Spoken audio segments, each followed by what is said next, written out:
The talk is aviation flying high, but we've all watched, in fact, hands up, who's seen X Factor?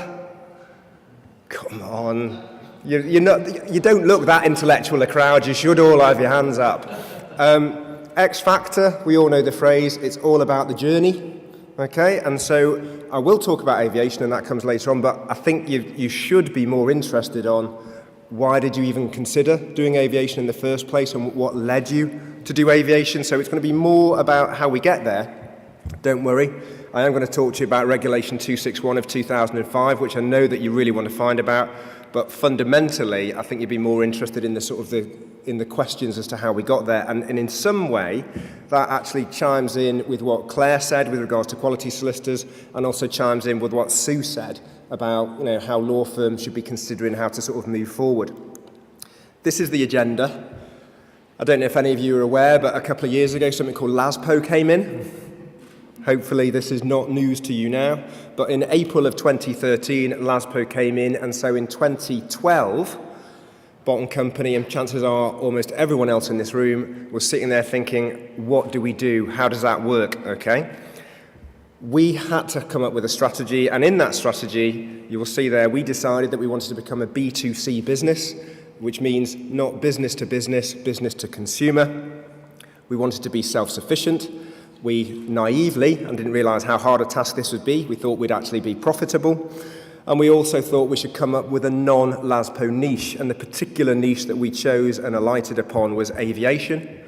Once I've gone through that sort of thought processes, I just wanted to sort of review as to where we are at the end of 2014, and also what next. And the what next is actually about you lot rather than me, okay?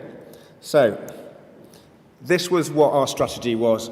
If you spend any time with a business consultant, he will say you cannot have a strategy that goes for more than one page, and the least amount of words possible is better, because otherwise you don't have a strategy. What you have is just like a sort of a short novella, okay? Our strategy was to continue the commitment to PI, and so in answer to Donna's question is like, do you think there's a future in PI? Do you want to carry on with PI? PI remains the bedrock of Bott and Company, okay? Fact, the vast majority of the revenue that comes from Bott and Company, the majority of the profit in 2013, 14, and in 15 will still be personal injury, so there's no lack of commitment to that. We did decide, though, that we wanted to become a B2C business, which means we wanted to speak directly to the clients. And so when Claire talked earlier about if you are going to speak directly to clients, maybe come up with a mechanism where you don't annoy them day in and day out, that is something we put a lot of energy into making sure that the front end is right. Self-sufficiency. For all the right reasons, since 2001, Bott and Company bought in work. Obviously, the referral fee ban came in. No longer can you buy in work. A lot of people sort of thought, well, do you know what? I don't need to buy it in. There's all different ways of making sure the work comes in. But we felt that we wanted to be more in control of our own destiny, that we had tired of the conversations where we sat opposite a claims management company or equivalent, where we talked for an hour and a half about quality of service and service level agreements, but the reality is that it was all about the last 2 minutes when they said, by the way, I'm going to increase the fees, okay? Tired of that, wanted to do that for ourselves. And then the last bit, the point about this talk in some ways, is the niche. Come up with something else. Come up with something else in your bow that doesn't make you look like every other law firm up and down this land, okay? So, in order to achieve those things that were on the previous slide, once you come up with your strategy, you've got to look at what you think you're good at, okay? And we came to the view that we were actually very good at dealing with low-value claims. Hillary earlier today talked about, moving up the stream. Hillary earlier today talked about people moving into Clin Neg. Fact of the matter is, for the previous 15 years, we've been quite good, if not very good, at dealing with lower value claims, right? And lower value, according to this government, is defined as £25,000 or less. We do not have the smarts to do Clin Neg. We don't have the smarts to do all of the sort of high-ticket catastrophic work either. And the people who've been doing high-ticket catastrophic work for the previous 20 years, they're already good at it, they're already market leaders at it. So for us to just decide overnight to become clean neg lawyers, one, my professional indemnity insurers might have an input in that decision, and two, I don't think I'd be very good at it. So we decided to concentrate on the low-value claims. After all, that's the vast majority of them anyway. We're good at technology, so we put even more energy into technology. We felt that we were good at managing change and felt that we had to have a year, 2013, where you could put as much change as was humanly possible into that year. Call it, if you like, an investment year. And the only difference between an investment year and a catastrophic spiral is what happens in the following year, okay? So I can assure you that 2013 was an investment year, and unluckily, as a result of what we did in 2014, it was actually, you could see this coming out the other side. Good financial controls, obviously Sue Carter talked about that. I have the benefit of, from get-go, there was three of us. There's myself, the solicitor, Paul, the MD, operations, and Gary, FD. And so right from get-go, we've always had good financial controls. We pay ourselves 2 years in arrears, okay? And that's the sort of, that's the prudence that we fit in. And that allowed us to have a bit of money and the energy in order to invest in something new, as opposed to sort of turning around and saying, I think we can invest in this, but I've got to take 3 children out of Manchester Grammar School. You know what I mean? Because we had the financial prudence, we were able to do that. So how did we get there? How do you start the task of becoming a B2C business? Certainly, prior to LASPO coming along, we didn't need to be B2C because the claims management companies, or equivalent, did all of the speaking to the clients. They're already boxed and coxed by the time they come through the door. We just have to keep them sure and keep them going down that journey. And so in 2012, we had 79 staff, and this is how they were. 33 fee earners, 9 solicitors, 5 in IT, 1 developer, 1 person in communication and marketing, nobody in client first response, nobody in aviation as well. Client first response is part of our company in which if someone just rings up from using the website or any of our marketing activities, they deal with client first response in the first instance. And I'll go into some detail about that in a bit. So this is what we look like now. Pretty much same members of staff. There's only 2 more members of staff, but you'll notice that there's 10 less lawyers in the room. There's only 23 in total. There's 3 less solicitors in the room. There's only 6 versus 9. We've doubled IT. We've 5 times the amount of developers that we used to have. Communications and marketing has gone from 1 to 6, and that's because we use that department in order to create work for ourselves directly. Client first response, previously 0, is now 8, and there's 7 people in aviation. So the same amount, same floor space, same amount of people. Some of them, are indeed the same people, but fundamentally this is an organisation that has changed its focus. It used to look that way, and now it looks this way, and we've managed that change. As Claire pointed out earlier, if you want to keep hold of your clients, you've got to actually speak to them in a way that they want to hear. Okay, so none of this party of the first part and, hereinafter and fifth ultimo garbage that we used to come out with. You've got to address the 3 T's, tone, time, and text. Okay, insofar as how you speak to them is the tone of it. The time that you actually speak to them is pretty important as well, and also embracing the way that they want to be spoken to. So text them, email them, Facebook them, whichever one it is. Price, everyone who does PI, 25% at this point in time. So price is the same across the board. We're all vanilla in that regard. So you've got to compete on service. It's got to be how it feels.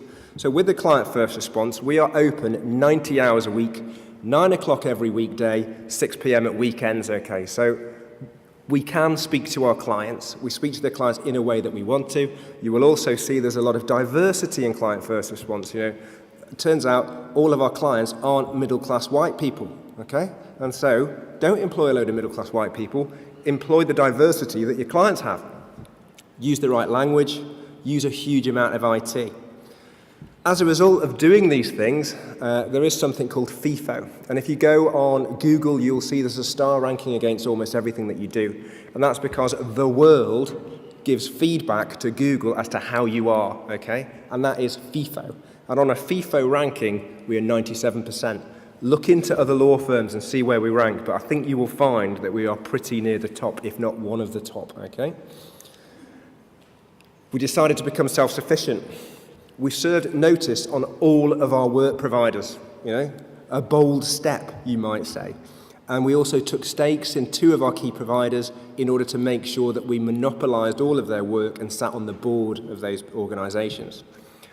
We also, as I said earlier, ploughed money into IT, ploughed money into communication and marketing. As a result of the IT and communication marketing side of things, we used to get sort of just clients coming back to us / just our own clients or just new clients in the region of 20 or 30 a month. Now it's between 100 and 150 depending on how we go. And that's all self-generation. We don't have to go to anyone else. Client first response I've talked about. And aviation, we've created this website / brand called flightcompensation.com, okay? And that's because the people who use aviation, even though we have been in The Guardian, The Times, and front page of the Daily Mail on a Saturday, all that kind of stuff, but the vast majority of people who use that type of service are red top people, and they don't want Bott & Co. Aviation to be the people that they're interacting with. They want to interact with flightcompensation.com. So it's a change in how we present ourselves to the world and an understanding that our clients aren't that bothered about the lawyer bit, but they're massively bothered, as Claire was saying, about the seat on the plane. Even though, unlike Claire, I would be worried if the pilot couldn't actually fly the plane. Right, profitability. You've got the wrong people doing the wrong things at the wrong time, because everything changed overnight in April 2013. So you needed to right-size. 2013, we had a redundancy process. We changed the front end. We looked at how our fee earners work, so you have people who deal with it while it's within the portal and people who deal with it outside of the portal. And prior to that, we had one person who dealt with it all the way through. One of our sort of USPs at the time was saying to our clients, you'll have the same person all the way through. Don't worry, we're not going to chop and change. But as a result of the costs, as a result of the change of mentality, we moved away from that. And you can have more than one lawyer. It's not the end of the world. We also, over the course of 2014, became a limited company ABS. We were already a partnership ABS, but we became a limited company ABS on the 1st of January 2014. And that helped us as far as cash flow is concerned, as far as the incidence of tax is concerned. I'm also very pleased to say that in 2013, we made almost nothing. Okay, it was just an investment year is the nicest way of saying it. But, as a partner, I drew something like £20,000 over the course of that year because everything went on investment. But the benefit of drawing 2 years in arrears is you can kind of equalise it a bit. It's not the end of the world. Whereas last year, the limited company accounts will come out in about 2 months' time. Last year, profitability of 20% plus. So we're back online. So I'm very pleased to say that all of the stuff that we did in 2013 hit home in 2014. Now then, the bit you wanted to talk about, or you wanted me to talk about it, on the aviation side of things, we wanted to create a non-LASPO niche, and specifically a non-LASPO niche that applied to the sort of clients that we already had, i.e. low-value bulk work. We are a low-value bulk people. It is great that there isn't a huge amount of catastrophic injuries in the world because that would mean that everyone was catastrophically injured. So we're not going for that. We thought we'd concentrate on who we are, but we also felt that if you are going to sort of try and separate yourself out in the land of vanilla, that you needed to have something special about you. And we felt that aviation would be our niche and would allow us to broaden our offering. You saw earlier that our strategy was to go B2C, etc., and aviation really fits into that, insofar as it's 100% B2C, it's consumer. So rather than saying that we are sort of personal injury lawyers, the fact of the matter is that we are consumer lawyers, and so we were looking for another consumer facet. And that there, with the cute little plane, that is what the brand looks like. When you look at that, you're not thinking solicitors, you're not thinking, professional indemnity insurers, party of the first part, etc., etc.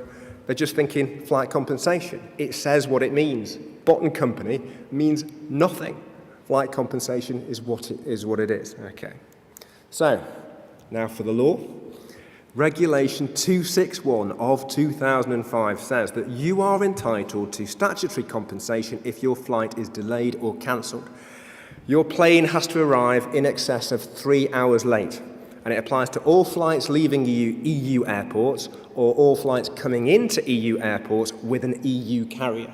So if Qantas fly into London and they're 3.5 hours late, it doesn't matter. But if BA fly into London and it's 3.5 hours late, it is something that you can get. The most a person can get as an individual is €600.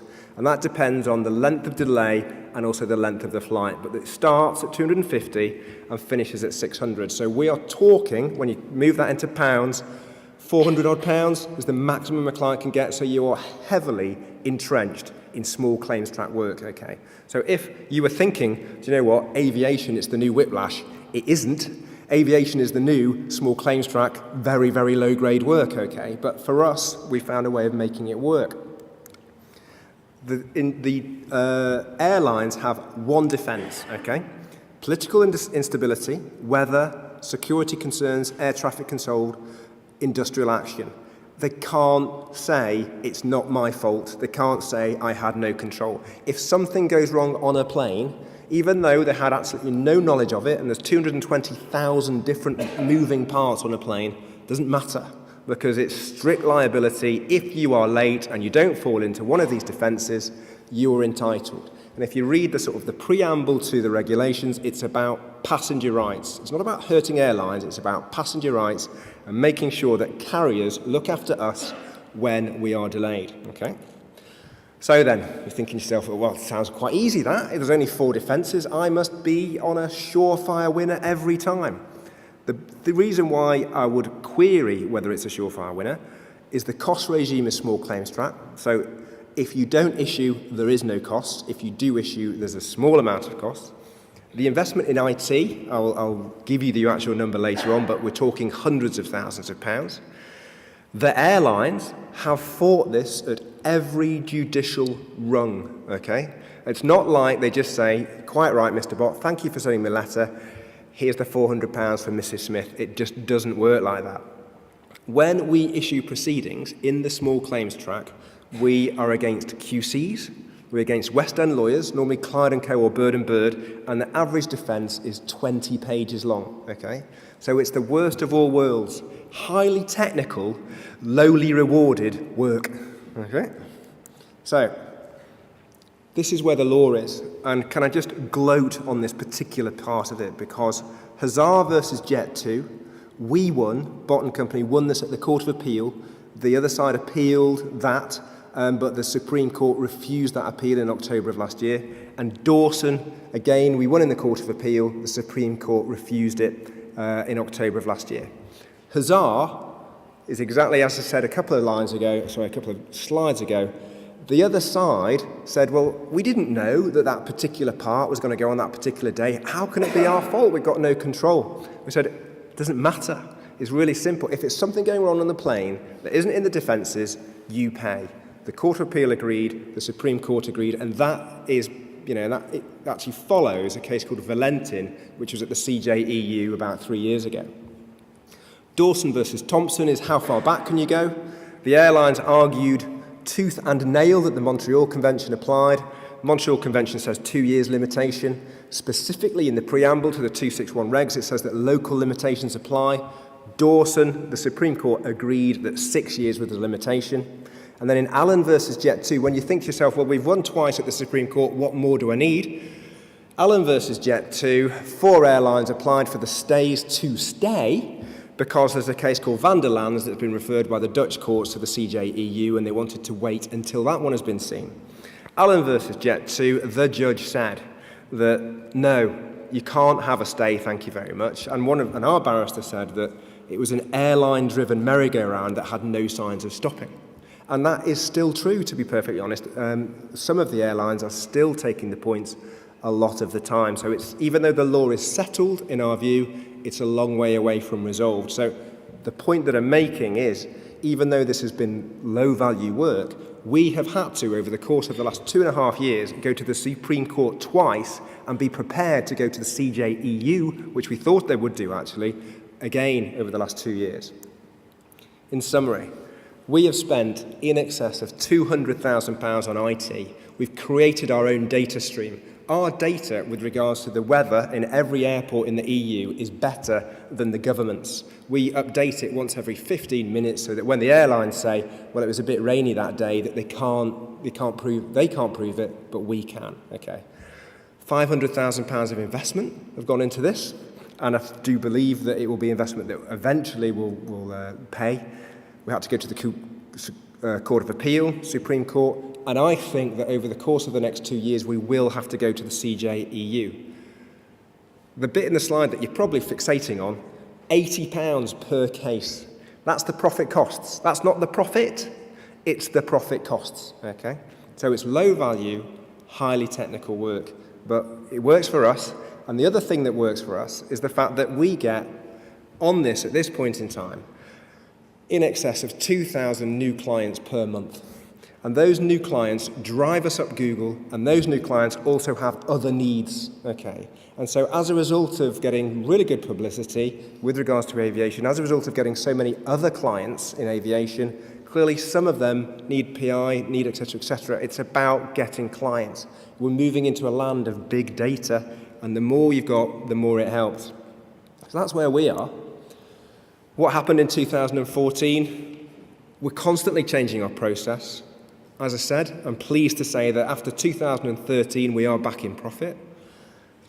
New World B2C model has happened. We are entirely self-sufficient now. We have massive control in a way that we didn't have, and aviation is growing, okay? And so for us, I'm pleased to say that, you know, the way I'm having this conversation with you is because 2014 was considerably better than 2013. But 2013, we knew we weren't going to make any money, and we planned not to make any money, and we told our bank we wouldn't make any money. And so when we didn't make any money, no one was panicking because we knew that 2014 was around the corner. But as far as what's the point of this talk, my advice, you know, talking about aviation, is I think that everyone in the room should give some consideration to what are your strengths and what do you want to do with your firm. And I strongly advise that you find your niche. You know, it doesn't have to be the same as my niche, but find your niche and then be prepared for lots of thought, lots of pain, and lots of management. But if you do it right, you come out the other end, and that's exactly what's happened to us. So thank you for your time.